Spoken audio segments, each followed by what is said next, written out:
Hello, and welcome to the Reading Rescue, a podcast brought to you by Readeezy. Readeezy is a digital library that creates interactive and accessible reading material for striving middle and high school readers. My name is Tricia, and I'm one of the interns at Readeezy. Today, I'm going to sit down and have a chat with Ms. Jen Lepre, a special education teacher with over 16 years of experience. I am here with Ms. Jen Lepre, and would you like to tell us a little bit about your teaching experience? Sure. So I started teaching at Central Middle School 16 years ago as a special education reading teacher. And over those years, I've seen a lot of changes in the abilities of students, and they've definitely become more challenging. So we're always looking for additional reading opportunities for them and things that they will enjoy. You mentioned that you've noticed the challenges kind of increasing. What did you mean by that? So over the years, I've just seen students coming in with much more severe reading disabilities than there were even 10 years ago. I teach 6th and 7th grade, and each year I have students in my class who are struggling even with the alphabet, with the sounds of letters. The pronunciation of words is becoming more difficult for them in a much more severe way than I've ever seen before. So the need for interventions, multiple types of interventions, because no one learns the same, has really become so essential in the classroom. Yeah, for sure. What do you think is contributing to these learning challenges? Well, it's hard to say. I mean, most of my students speak English as a second language, so I think there's some different things with difficulties just kind of with two different languages. It's really difficult. And if you're adding a learning disability on top of that, then you really have a recipe for a struggling reader in English. And even with their native language, even if I give Spanish text, there's still a lot of difficulty there. So what was it that initially drew you to Readeezy and implementing it into your classroom? Well, I was lucky enough to speak with Maria Cleary, and she described a new program that she was piloting that was really, it sounded like it was almost made for my students at the LLD level, which is the language learning disabled level. And it's kind of like a high-low type of thing where the topics will be relevant to their age group in middle school, but the reading level's lower. Because of course then you have, if someone's reading at a first grade level, a 13-year-old is not going to want to read a book about Spot the dog or a baby book, so to speak, or just picture books. It's embarrassing for them, and they don't want to feel that way. So then what do? We need something that's high interest, low level. And I have some of those books in my class, but I feel like they almost treat the children like they're not very intelligent. Like they can't understand this. And I always feel like that's condescending, and they'll realize that, and they'll feel it. So when Maria came to me and we were speaking with our supervisors and figuring out, and once I could see the text and with the animation and the other elements of the program, and it's online, of course, which right there makes it more appealing to the students, I said, we have to try this, because I was actually looking for an alternative program for them, and we were already using Read 180 in the classroom, which is great, and they have their own online library, which is great, but students need variety. So when this was brought to my attention, I said I definitely am interested in piloting this. And how did your students initially react to Readeezy?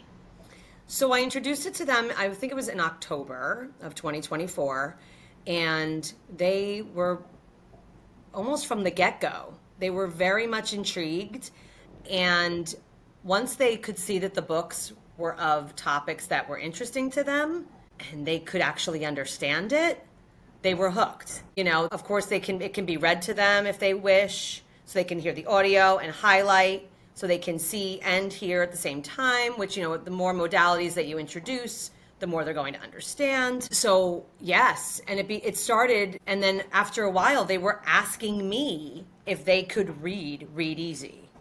What titles did they especially seem to like from Readeezy? Well, Crush was number one. Now, I don't know if that was because it was first when you open the library. It's also the first title you see. But I don't even know if that's the only reason, because there were other titles that were further down the page that some of the students really enjoyed, like Trust Nobody, Saving Grace, Saving Grace. But The Crush, I think, was appealing because it's middle school. Oh, this boy has a crush on a girl and says hello in the hallway and he smiles, and they just loved it. I have one student who's really difficult. This is a tough kid. And he's read it 3 times. I noticed today, actually, because I teach summer school and I have this student in summer, it was not just Readeezy. I had all of the students bookmark Readeezy at the top of their Chromebook, in Chrome. But I noticed that Crush itself was bookmarked. The book itself was bookmarked on his page. And I couldn't believe it.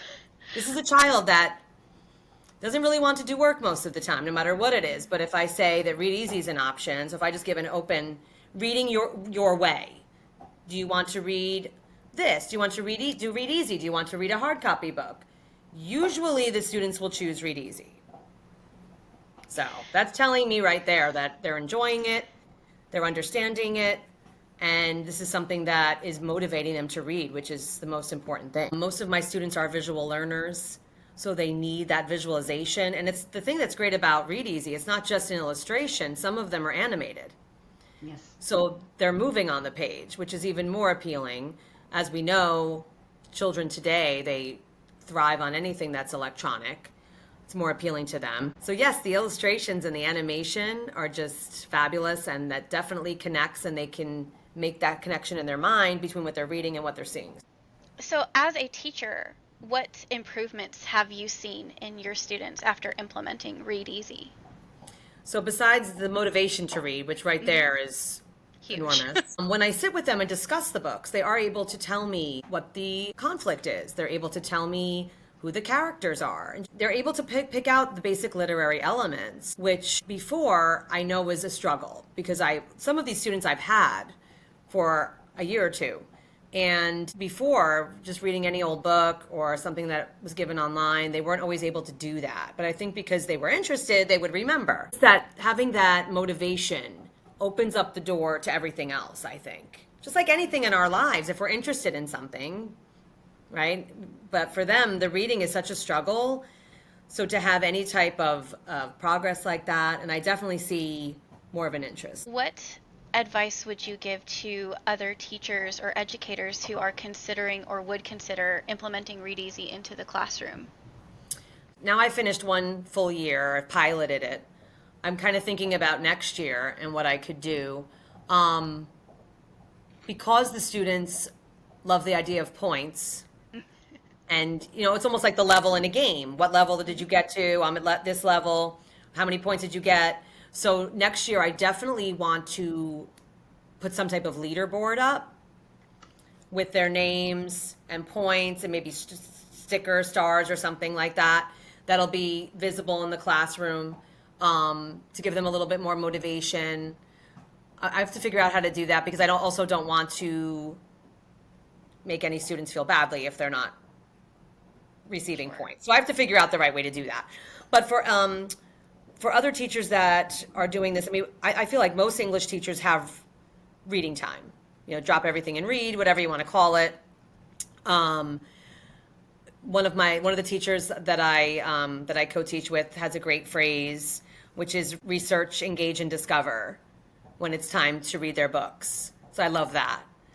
So that should be an option. Readeezy should be an option. Maybe not the only thing, right? Because we don't want to just, pigeonhole, but I like giving my students, the reading your way, it's your choice, giving that choice, and then taking it from there and then kind of evaluating. I feel like you do have to meet with the students individually to assess how they're doing, how they're understanding it, what do they need, is this meeting their needs, is it not? So I would definitely leave it as an option, introduce it to everyone, and then see who it clicks with, and then have that option and definitely follow up with each student. So we've discussed a lot about, how the students responded and your thoughts as a teacher, but I just want to ask you, why are you passionate about teaching reading and literacy skills? You talk about it with so much joy and passion, and I'm just curious as to why. Well, I'm a very avid reader. That probably is an understatement. Since I was very, very young, I've absolutely loved to read.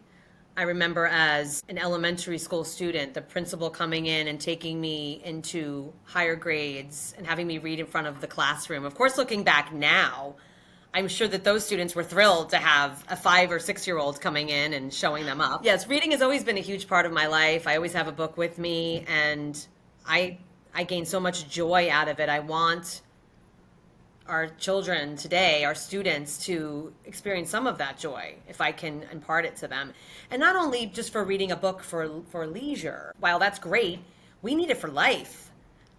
We need it, not only for English class, you need it for social studies, science, math, every other class. You need it in daily life. As everyone knows, I mean, reading is the cornerstone and the foundation of everything. And, you know, I'm not looking to make these students Rhodes Scholars, but they need to have a working knowledge of our language to succeed, and I want them to succeed. And anything I can do to help them along that path, will just make me feel like I'm actually doing something. I'm making a difference. I know that's such a cliche. Just something, that'll be fulfilling in my life. This was a second career for me, and not that my other jobs weren't important or interesting. I learned a lot, the other things that I did, but I didn't feel like it was very fulfilling for me. I'm sitting in a cubicle all day, and what am I doing? So this is fulfilling. Very challenging at times, as we all know, we're in education. It's tough sometimes, but when you reach a student and you have a student who barely could read, and then 2 years later, they're literally volunteering with hands up, wanting to read more pages, it's wonderful. It's a wonderful feeling, and I hope that they can go out into the world and succeed, maybe a little bit because of something that I did. Sure. Well, is there anything you would like to add to the discussion, or any other final thoughts? Excited to introduce this program with my colleagues. I've already told them about it and I've shown them. So I'm really looking forward to helping them along and kind of, assisting them in getting it started in their classrooms and everything like that. Well, I think that is all for our conversation. Miss Lepre, thank you for joining us so Thank you. much. Thank you so much for having me. This was great. And I look forward to continuing with Readeezy and working with you. We hope you enjoyed this episode of the Reading Rescue. Please subscribe to us on YouTube and Spotify, and follow us on most social platforms. All you have to do is spell out Read, R-E-A-D, Easy, E-E-Z-Y, and you'll find us on Instagram, X, and Facebook. Thanks! Hope to see you next time.